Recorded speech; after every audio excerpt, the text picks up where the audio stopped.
Para dar seguimento ao nosso painel, eu gostaria de convidar a doutora Jéssica Galvão para falar sobre o tema vinculatividade e método decisório. A doutora Jéssica Galvão é professora da UFJF e advogada. Doutora Jéssica, a palavra está com a senhora. Bom dia a todas e a todos. Eu não posso deixar de registrar o meu prazer de compor esse painel e quero agradecer a oportunidade ao nosso presidente, Bernardo Câmara, por abrir esse espaço, por organizar esse grande congresso.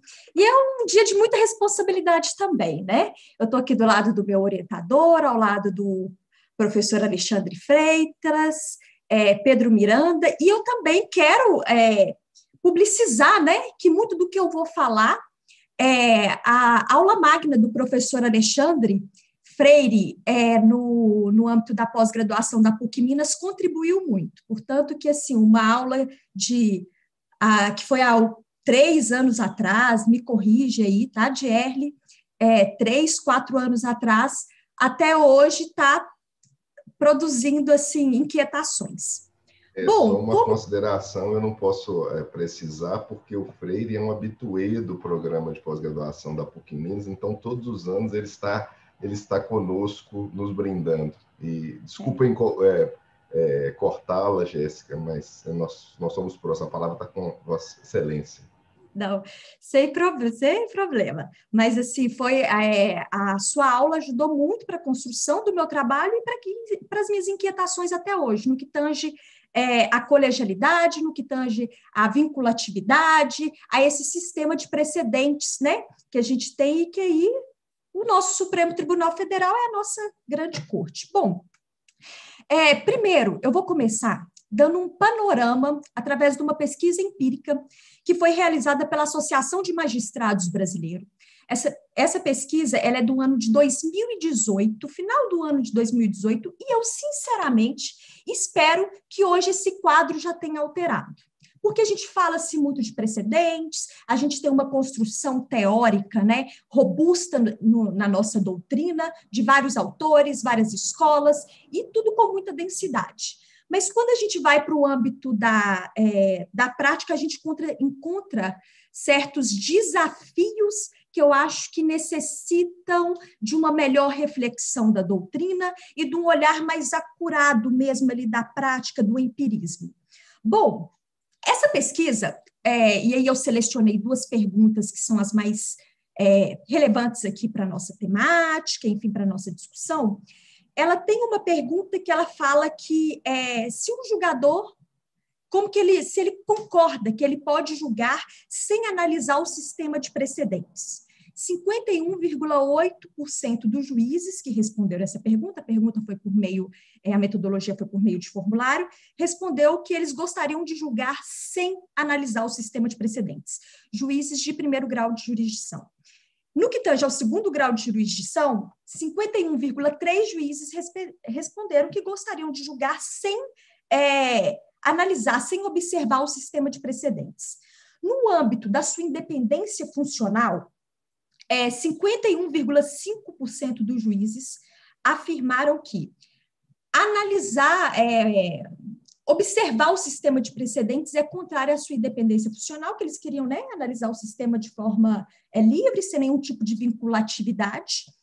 E 56,5% dos juízes de 2º grau de jurisdição responderam, dos nossos tribunais, né, tribunais estaduais, responderam que eles não gostariam de observar o sistema de precedentes.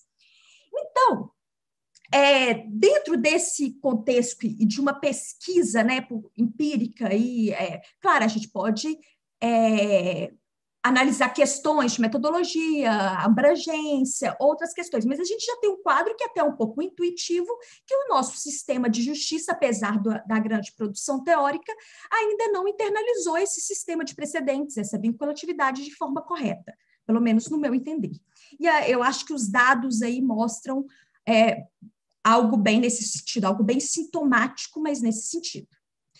Bom, ao lado disso, a gente tem uma questão que é a metodologia decisória, que é muito debatida no âmbito do direito comparado e que aqui ela fica um pouco de lado. E eu creio que fica de lado por causa da nossa cultura abertura, né, de julgamentos individuais, votos muito extensos, como o doutor Alexandre Freire também ressaltou aqui na sua fala, em que cada julgador no âmbito do segundo grau, e aqui eu não quero entrar em discussão se tribunais de segundo grau de jurisdição formam precedentes ou não formam precedentes. O meu âmbito é vinculatividade, que o CPC fala. O CPC fala que tais decisões elas devem, né, vincular e que a gente tem que observar esse sistema.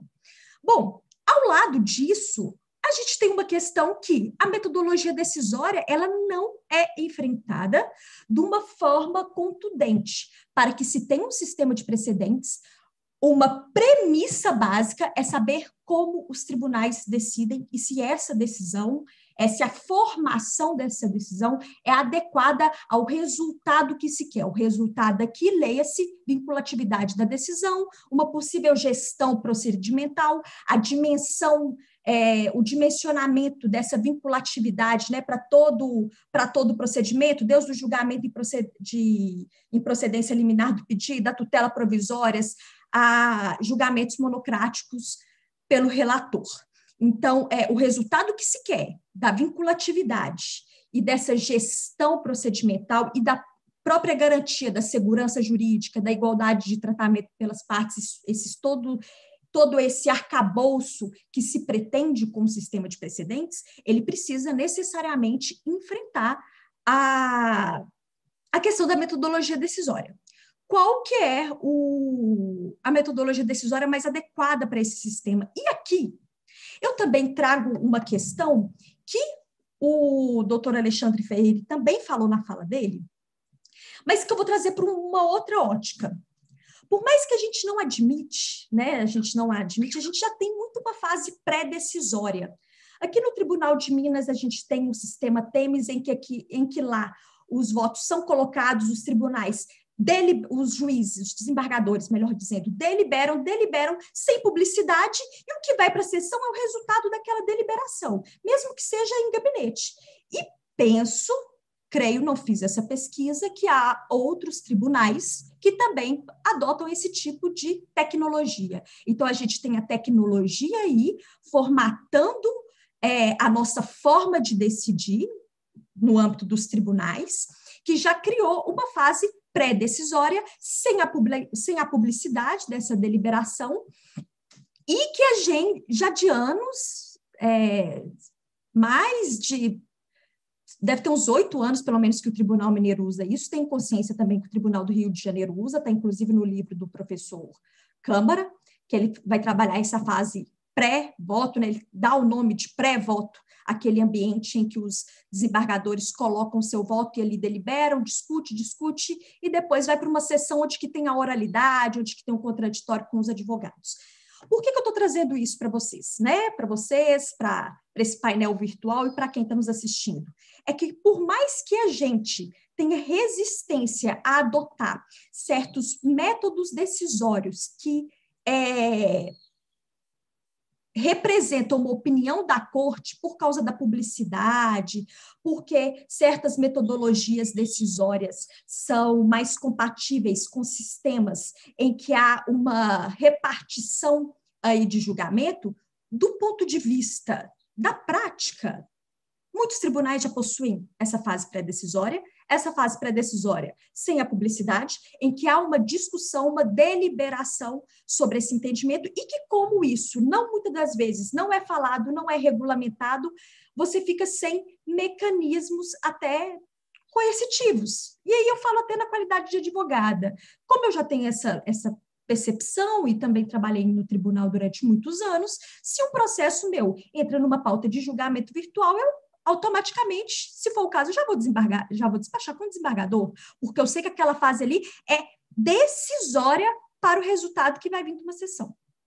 Bom, então até aqui eu coloquei duas questões que eu acho que é de grande relevância. Uma, o nosso sistema de justiça, apesar do tempo de vigência do nosso código, ainda não reconhece esses padrões decisórios, esse sistema de precedente, essa vinculatividade. Portanto, que a própria magistratura, a maioria dela, e inclusive de juízes que responderam à questão, gostariam de decidir sem observar os entendimentos firmados pelo STJ e pelo STF.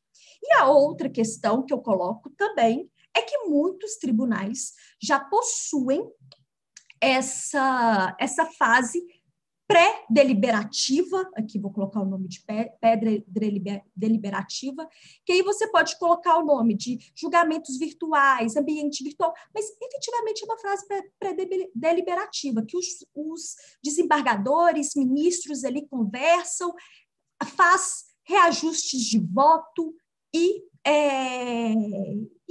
a interlocução, o diálogo, a discursividade começa ali. Então, bom, a gente tem esses dois cenários. E como trabalhar a partir desses dois problemas, né? Desses dois desafios que nós temos? Porque eu creio que aí é de todos, e independente da forma de atuação nesse sistema de justiça, que todos desejam uma justiça mais coerente, mais íntegra, mais estável, segurança jurídica. Você não tem que falar para o seu cliente que o tribunal entende assim, ou o tribunal entende de outra forma, ou você explicar uma corte constitucional que julga questões relevantíssimas, como prisão em segunda instância, a partir de um painel de julgamento 6-5, né? Você fala assim, então mudou o entendimento da corte, vai mudar aquela questão constitucional, porque é apertadíssimo. Sei o que a corte entende sobre essa matéria constitucional. A gente não tem... a gente tem essas questões aí que são bem caras a esse sistema de justiça, ao sistema de precedentes, e digo mais, até propriamente uma hermenêutica constitucional. Então, a partir disso, penso e deixo também, né, a reflexão aí para todos, até para quem está nos assistindo, que a gente tem que começar a tratar de forma mais séria o julgamento per curiam e per seriatim. Será que no atual sistema e no desafio que nós temos que enfrentar para que esse sistema de precedente efetivamente vincule os casos posteriores, para que esse sistema de precedentes efetivamente forme uma ratio decidendi possível de ser extraída, que tenha ali todos os fundamentos determinantes, que tenha condições de aplicabilidade para casos posteriores? Será que a gente não tem que reformatar a nossa forma de deliberar? E aí eu faço um recorte no julgamento vinculantes mesmo, que eu não estou falando talvez no recurso de apelação, no recurso de agravo, eu estou falando de RDR, de IAC, de recursos repetitivos, do controle de constitucionalidade. Então, será que não é o momento da gente repensar essa forma deliberativa? Porque o que é muito caro e o que a maioria das vezes a doutrina utiliza para não adotar uma forma de julgamento que represente o entendimento da corte, ou seja, que represente o que aquele tribunal pensa sem ser individualizado, que é a publicidade, ela já está sendo mitigada pelos tribunais. Ela já está sendo mitigada pelo Supremo Tribunal Federal. E ela é mitigada e sem que a gente tenha um mecanismo aí, porque essa deliberação, muitas das vezes, ela começa no âmbito interno dos respectivos gabinetes, através da troca de votos, reajustes de votos. Então, assim, o argumento que a gente sempre trabalha, que é a publicidade da deliberação, que é a sessão de julgamento para uma possível inadequação da adoção de uma outra forma de julgar, do ponto de vista prático dos tribunais, ela já não existe mais. A gente tem uma fase pré-decisória. Pode ser menos, pode haver corte de matérias. Ah, não, vai ser em relação a tal matéria, isso pode existir, mas a gente já tem. Talvez num lugar menos, num lugar mais, mas o nosso sistema de justiça já trabalha a partir desta questão. Então, a partir disso tudo, e a partir dessas formas de julgamento per curiam, na qual os tribunais, né, o nosso Supremo, STJ, todos os tribunais que formam padrões vinculativos vão externalizar um documento comum que vai apresentar a razão de decidir daquela corte, que vai trazer uma autoridade institucional, o que aquela corte decide, evitando votos de 400 páginas, 480 páginas, como acabou de ser publicado semana passada, evitando essas questões que dificultam muito a própria aplicabilidade desse sistema de precedentes e de padrões vinculativos, evitando saber como que a corte decide a respeito da prisão de segunda instância, ainda mais com a mudança dos seus ministros. Efetivamente, eu não sei como isso vai ficar.